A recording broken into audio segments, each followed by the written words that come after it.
15 октября 2015 года в Крыму состоятся выборы в Курултай крымско-татарского народа. Их инициирует общественная организация «Кырым Бірлігі». Об этом заявил глава организации Сейтумир Нимитуллаев во время конференции Общественного совета крымско-татарского народа 30 ноября в Симферополе. По его словам, сейчас идет подготовительный процесс. Со всех регионов Крыма набираются люди в общественный совет. Члены совета будут участвовать в организации проведения Курултая. Желающие смогут выдвинуть свою кандидатуру в делегаты съезда. Мы уже работаем сегодня над созданием нового Курултая. В 2015 году, 15 октября будут эти выборы. И также я хочу еще раз, пользуясь случаем, у нас двери открыты для всех. И тех, которые сегодня в Курултае, и те, которые были в Меджлисе. Если они поддерживают ту программу и политику Российской Федерации, мы всех их приглашаем. И я думаю, выборы пройдут достойные. Они будут в правовом поле. По мнению Нимитуллаева, организованно Кырым Бірлігі Курултай будет отличаться от нынешнего тем, что каждый делегат будет иметь свой голос, и он не будет под ручным управлением. Также глава организации добавил, что это будут демократические выборы. Вот этим будет отличаться тем, что это демократические выборы. Люди, которые будут делегатами, будут каждый иметь свой голос.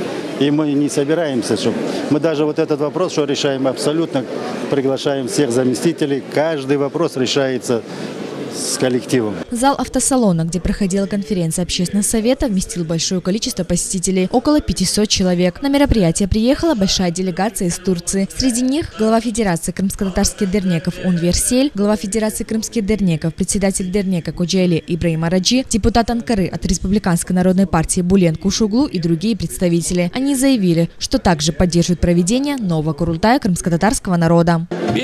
Сейчас Крым перешел в новый период. Он отделился от Украины и присоединился к России. Мы приехали сюда для того, чтобы озвучить свои мысли относительно крымских татар в Крыму, а также узнать их мысли в данное время. В Крыму необходимо провести новый Курултай. Старый уже недействительный. Мы считаем, что все крымско-татарские организации должны объединиться и создать новый Курултай. По информации заместителя главы Кырым Бірлігі Ришата Аблаева, в общественный совет на сегодняшний день вошли 245 человек. Это представители разных регионов Крыма. Собравшиеся поддержали список членов совета.